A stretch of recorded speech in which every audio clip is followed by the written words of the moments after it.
The English police have the most amazing allies, I must say. Now that you have made your deductions, Mr. MacLeod, exactly what do they mean to me? For the moment, nothing. But I suggest you do not leave the castle grounds. And if I try to live?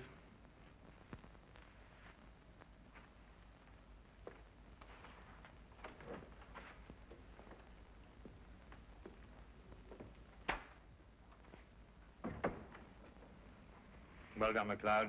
You've certainly got your man. But I'm not rushing in to make any arrest. I'm going to make sure the case is iron cast. Oh, very wise. And what's the motive? Revenge for the Vermis Valley affair? I've got to go a bit careful there, Doctor. If you ask me, it's a case of, cherchez la woman. Oh, what's he? Oh, Mrs. Douglas? Well, you know how these things are, Doctor, between us, men of the world. We know how a situation like this can... Oh, of course. Of course. Of course. Of course. Delicate situation, then. Delicate. Yes, delicate. Might almost be called the case of the other man.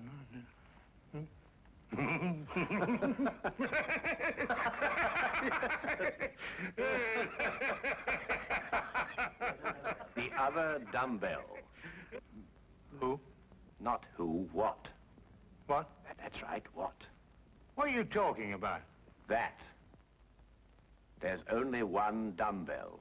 One dumbbell. That's right. Well? There's only one dumbbell, Watson. I know. That's it over there. Yes, where's the other one? Well, I don't know. I've only just come here. Do you know where the other one is? What difference does it make? Well, that's right, yes. What difference does it make? Maybe there is only one dumbbell. One dumbbell? But they come in twos. Perhaps he only had one. Watson, do you mean to tell me that you can stand there, surrounded by all these athletic trophies, and suggest to me that such a man would only use one dumbbell? Well, what difference does it make? Yes, what difference does it make? Well, if you two are convinced that you can solve the case with the aid of a convenient spider, I'm going fishing. You're what?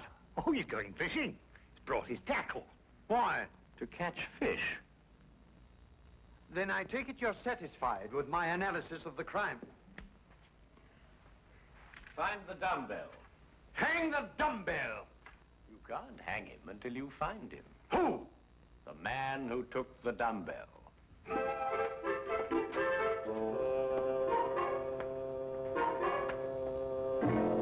Gone too far now, Holmes. I think you've made him very angry. Then he should fish. It soothes the nerves. Are you really going to fish? I am. Where? Out of that window. It looks very comfortable. Well, what do you expect to catch? A herring. A red herring. May I have the tape measure, Watson? To measure a red herring? To measure the big red herrings. The little ones I plan to throw back. Holmes, you're up to something. I am. What? Would you like to help? Of course. Well, look. Take the good inspector down to the local pub and keep him there for at least an hour. While you fish for red herring? At the moment, I'm fishing for bait. I don't know what you're talking about, but I'll do it. Good. Remember, 1 hour. I may enjoy myself in the local and stay too.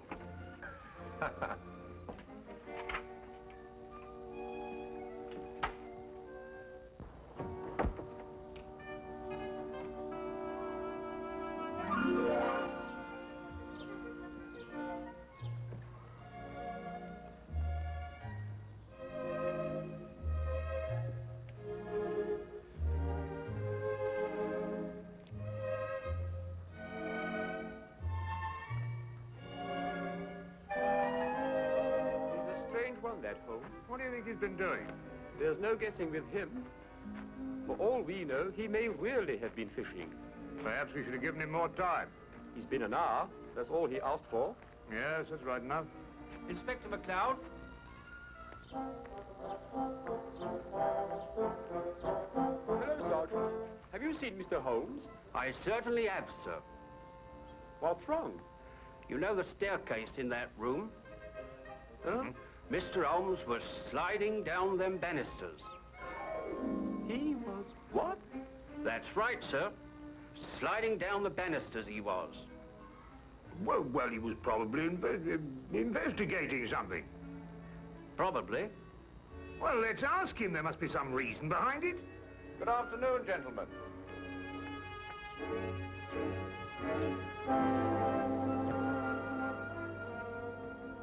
Go on. Ask him. Ask me what? Well? What have you been doing while we were away? Well, first I fished, No. and then I slid down the banisters. I told you. Why? Why not? Well, And you, Inspector McLeod, are going to drain the moat. I'm going to what? Drain the moat. Empty it right down to the bottom. I can't do that. That's a major engineering job.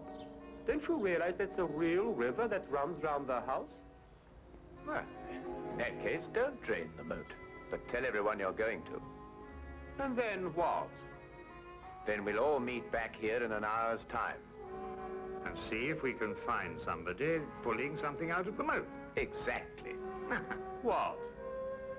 Red herrings. As mad as a March hare.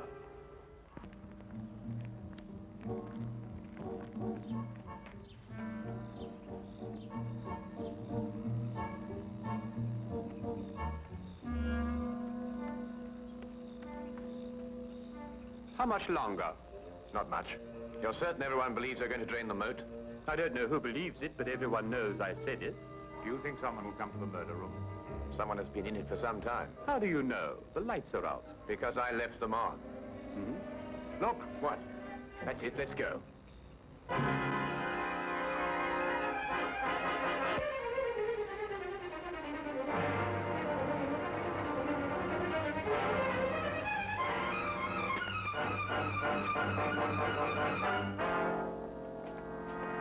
Oh, excuse me. What are you using for bait?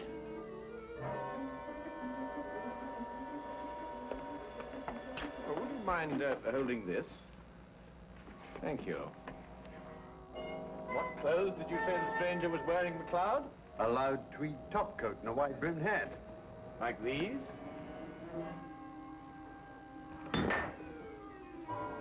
The dumbbell. Holmes, how did you know? When you're working near water, Watson, and a heavy object has disappeared, you may conclude, until you can prove otherwise, that it has been used to prevent some object from rising to the surface. All right, Morrell. You're under arrest for the murder of John Douglas. It is my duty to warn you that anything you say may be taken down and used in evidence... No, McLeod. You haven't got it at all.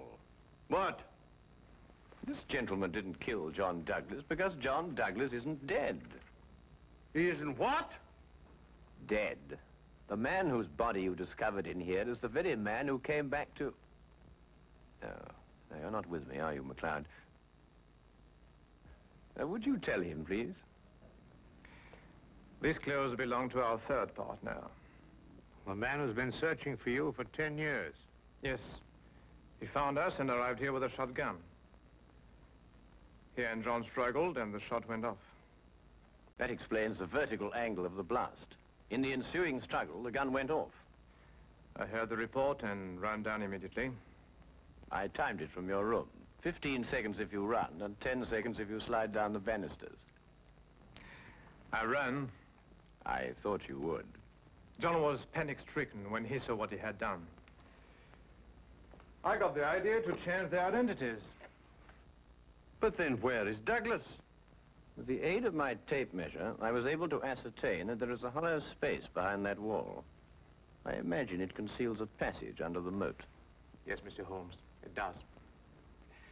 And John has had a 36-hour head start. We'll stop him. I told him you would. I'll issue orders for the apprehension of Mr. Douglas, and we'll talk about your part in this, sir, in the morning. You have conspired to conceal evidence. I'll still be here in the morning, Inspector.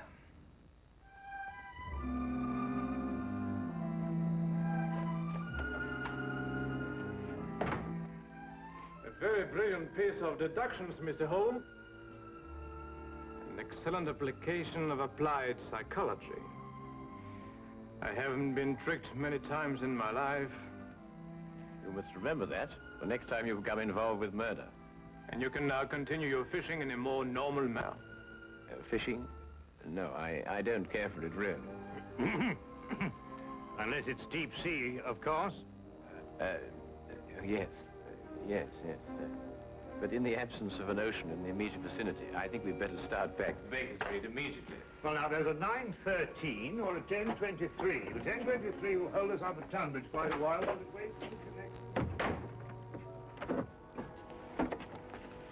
Thank you, Mr. Holmes. Ah, not at all, not at all.